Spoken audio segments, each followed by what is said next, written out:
City India news, महाराष्ट्रातील लोकप्रिय news channel.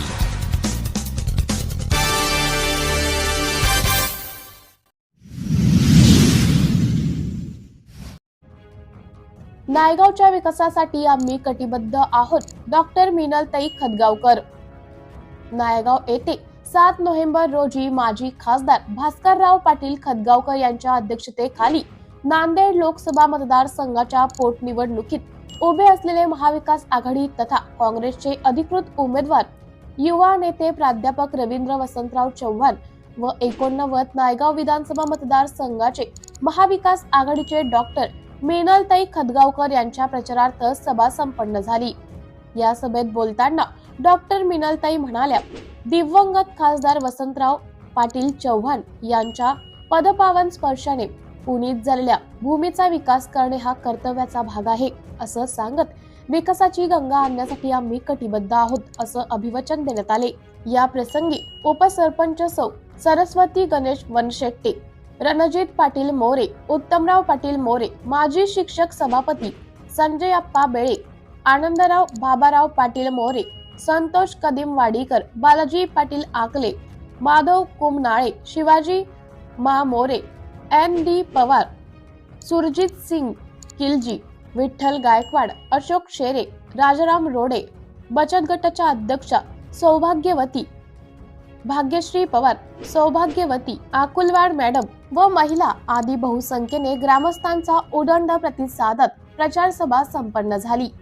City India news साठी तालुका प्रतिनिधी अशोक कुमनाले, नायगाव। जेव्हा विधानसभेच्या उमेदवारांची पहिली यादी जाहीर झाली, नायगाव विधानसभेतून पहिल्या यादीमध्ये मला उमेदवारी दिली आणि एक मोठा विश्वास माझ्यावर सर्व नेत्यांनी व्यक्त केला। आज विधानसभेच्या माध्यमातून, लोकसभेच्या माध्यमातून आपण सर्वांनी आपल्या हक्काचे खासदार आणि आपल्या हक्काचा आमदार निवडून द्या।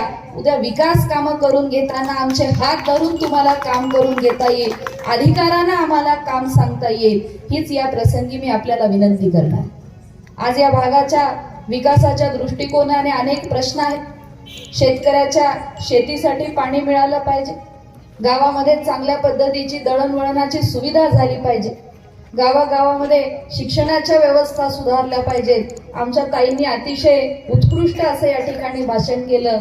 ग्रामीण भागामध्ये शिक्षणाचं जे महत्त्व आहे यावर तुम्ही बोललात ताई, आणि येणाऱ्या काळामध्ये प्राथमिक शिक्षणापासून ते उच्च शिक्षणापर्यंत आपल्या भागामध्ये चांगली व्यवस्था निर्माण व्हावी यासाठी आम्ही निश्चितपणे कटिबद्ध आहोत। ग्रामीण भागामध्ये आरोग्याच्या चांगल्या व्यवस्था झाल्या पाहिजेत, पिण्याच्या पाण्याची सुविधा झाली पाहिजे, गावामध्ये स्वच्छता झाली पाहिजे, MSCBचे प्रश्न सुटले पाहिजेत। आज गावागावामध्ये आपण पाहतो त्या ठिकाणी MSCBच्या माध्यमातून असेल, शेतकऱ्याला सिंचनाच्या माध्यमातून असेल, पांढर रस्त्यांचा विकास असेल, अनेक अडचणी आज आमच्या या भागामध्ये। येणाऱ्या काळामध्ये महाविकास आघाडीच्या माध्यमातून एक चांगलं काम आपल्याला करायचं आहे। गेल्या 5 वर्षांच्या काळामध्ये या ग्रामीण भागामध्ये लोकप्रतिनिधीकडून जे दुर्लक्ष झालेलं आहे, स्थानिक सरपंचांना डावलून, ग्रामपंचायतीला डावलून स्थानिक विकासाच्या प्रश्नाकडे यांनी डोळे त्या ठिकाणी लक्ष दिलं नाही आणि डोळे झाक केली, म्हणून मोठ्या प्रमाणामध्ये विकासाचं बॅकलॉग तयार झालेला। तुमच्या आशीर्वादाने, तुमच्या सहकार्याने या ठिकाणी या मतदारसंघाच्या सेवेची संधी मिळाली तर या भागातल्या प्रत्येक प्रश्नाच्या सोडवणुकीसाठी आम्ही तत्पर आहोत, ही ग्वाही मी आपल्याला या ठिकाणी देते। आज महाराष्ट्र राज्यामध्ये शेतकऱ्यांची परिस्थिती, तरुण बेरोजगारांची परिस्थिती ही वेगळी आपल्याला या ठिकाणी सांगण्याची आवश्यकता नाही, याची झळ आपण प्रत्येक जण सोसतो।